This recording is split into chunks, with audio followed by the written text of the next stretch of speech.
Thank you for browsing page 121. Today we're going to go back to Gamma Terra, Gamma World.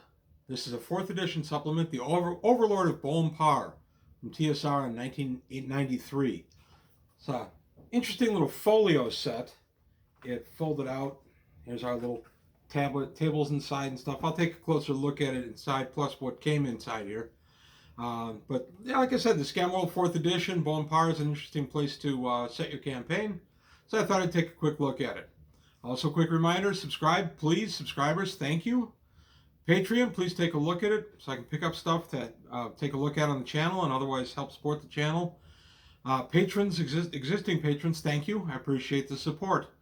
That's it. That's the end of the commercial. Back to the important stuff. Gamma World, the Overlord of Bonparr for Gamma World 4th edition.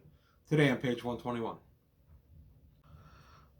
So this is Gamma World GWA2, the Overlord of Bonparr. This is a really interesting folio. I won't call it a box set because it's not. It's more of a folio. We get the Bonparr encounter tables right here, and Bonparr at a glance with all the main town and the neighboring towns. And then, of course, the back of the box. This cost $15 in 1993. And inside, you got Bonparr, the book, the animal sector. Bonparr is run by a cryptic alliance called the Ranks of the Fit. And in the Ranks of the Fit, there are a lot of mutated animals. There are other beings that are part of the Ranks of the Fit, but for the most part, they are mutated animals. And the idea is that you have to be fit and able to survive and help support the Cryptic Alliance in order to be part of it. And it was founded by Napoleon I. He was a Bonapartist. That's why Bonparr came from, Napoleon's last name, Bonaparte. We get Napoleon I was a mutated bear. His only known mutation was his intelligence for Napoleon I. And we are down to, I believe, Napoleon III. And we get the background of the Ranks of the Fit and how they opposed other cryptic alliances. There's a nice picture of Napoleon I. I always like that. They had a little play on the famous portrait of Napoleon. And his mate is Josephine. Oh no, Central City is Josephine. That's right, as in Josephine. And then we have the organization, a nice layout of the organization, the military units. Some nice artwork. Not a ton of artwork in the Gamma World stuff. It was mostly text, probably cheaper for TSR. 93 role-playing was not very ascendant. But we get a nice look at who the creatures are that run Bonparr. Current general of the Ranks of the Fit is a mutated bear named Ursel, who is said to be a descendant of Napoleon himself. So General Ursel is a mutated bear. And then we get all the colonels of the Council of Colonels, which is mutated bear, mutated wolf, and all kinds of others. This book is very typical. I like the 1993 on the side of the box, or the side of the table there. This book is very typical for TSR in the early 90s, in that we have wider margins, we have the frill up at the top, so all to cut down the word count per page. I accepted that at the time. I knew TSR was hurting a little bit in the 90s. A lot of game companies were hurting in the 90s. So I kind of forgave a lot, even though you did lose a lot with all these wide margins and such. But we get the player characters can be members of the Ranks of the Fit, and then various tests of the Fit, and then the ranks and other cryptic alliances. The ones I always loved was the Knights of Genetic Purity. Oddly enough, the Knights and the ranks have been living under a truce for several decades. That's interesting. So we get a lot of how they interact with other cryptic alliances in Gamma World. Cryptic alliances are basically just groups that have their own agenda, their own beliefs, and are wandering Gamma Terra fulfilling those beliefs. I've been watching the Fallout series on Prime Video, which is what got me in the mood for Gamma World. Oddly enough, every spring I get in the mood for Gamma World. I don't know why. But having been watching that, I've really gotten into it, which is why I decided to take a look at this folio set. So we get the nation of Bonparr. By the way, I'm enjoying Fallout. I realize it's from a video game. My son Adam used to play the video game. I dabbled with it a very, very little bit, but I'm familiar with the setting, and I am enjoying the series so far. So there we go. Halfway through the book, we're getting cities and towns in the area.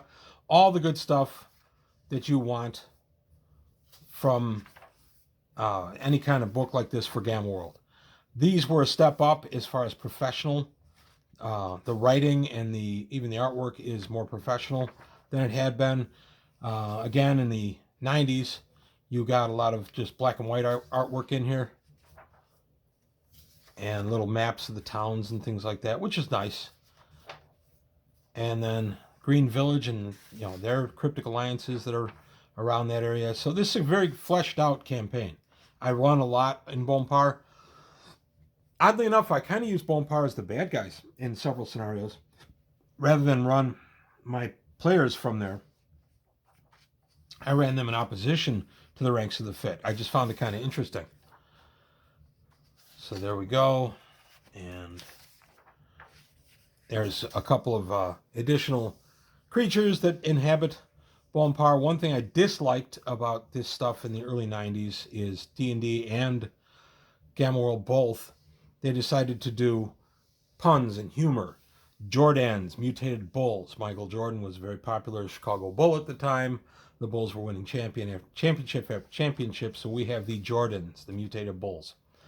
Wasn't crazy about that kind of stuff. And then we got an ad for the dragon, and we're done with that book. Now we go to the second book you get in it, which is Bonparr, the Unaligned Territories. This is where I did the bulk of my campaigning around Bonparr. I did a little bit in Bonparr itself, but I spent a lot of the time in the Unaligned Territories because I like the idea of the interactions with the other towns and the other cryptic alliances. I love cryptic alliances in Gamma World, and it's quite obvious that Fallout, the TV series, and the video game have taken a lot of nods from Gamma World as far as developing what would be cryptic alliances and such. Warbots, that's cool. We get some equipment here. It's stealth. It's a robot, and we get different jetbots, gruesome warbots, jetbots, all kinds of fun things in this book. This is just a nice set. I enjoyed this set when it came out. Get a look at the town of Eakin. I'm not really sure. Magma Tap was pretty important because it's tapping into a volcano and was drawing power from it. I'm not really sure where in the United States Bonparr is supposed to be. I think it's supposed to be around Ohio, but I'm not sure. I'm going to look at the map because I have not looked at the map in a while. Naples, so Naples, the Rambling Woods, and I like it. I like any kind of town layout for Gamma World. There's just so much you can build on it. Again, we get creatures that live in Gamma World. I hesitate to call them monsters, but that's what they are. I've used Yafifs quite a few times, two-headed snakes. And then we're out of that book. The last thing we have, other than the winter pamphlet from 1993 that came in the box set, this is all the stuff that was coming out in D&D in 1993. Customer response card for you. Lots of goodies. Not a ton going on with Greyhawk at the time. A few things. I liked the early 90s Greyhawk stuff. Still do. And there you go. Gamma World. We had the Treasure of the Ancients, which I've already taken a look at, in the Overlord of Bonparr. And that's it. Now we take a look at the map. This is the map that came in this set. And this is Bonparr and its surrounds. It's a single-sided map, which is disappointing. You're going to have all this space in the back there. Why waste it? But they did. And let's see. So we're on Lake Michigloom. So yeah, we're on the Michigan, Ohio side. We're east of Chicago. And there you go. And we got a migratory path there. We've got some roads. We got Magma Tap, which is right there. The Wildlands. I did a lot down here. Yeah, so Lake Michigloom, this would be in Indiana, Michigan, right around in that area. Maybe extending into Ohio. There's Lake Eyre, which of course would be Lake Erie, right up here. So we're in Ohio here, we're in Indiana, Michigan right here, depending on the contours after the cataclysm from the ancients. But there you have it. That's a real quick look at Bonparr, a fine box set, folio set from TSR in 1993. This guy is, I can't believe, 31 years old. And there it is. And then, of course, the customer response card that came with it as well. I held on to this stuff. I don't know why, but I did. So there you have it. I hope you liked it. I love Gamma World. I'll be taking a look at some more Gamma World stuff in future videos. Let me know what you think. If you want to see more Gamma World or specifically what you want to see, let me know. In the meantime, I want to thank you for watching, and I'll see you next time on page 121.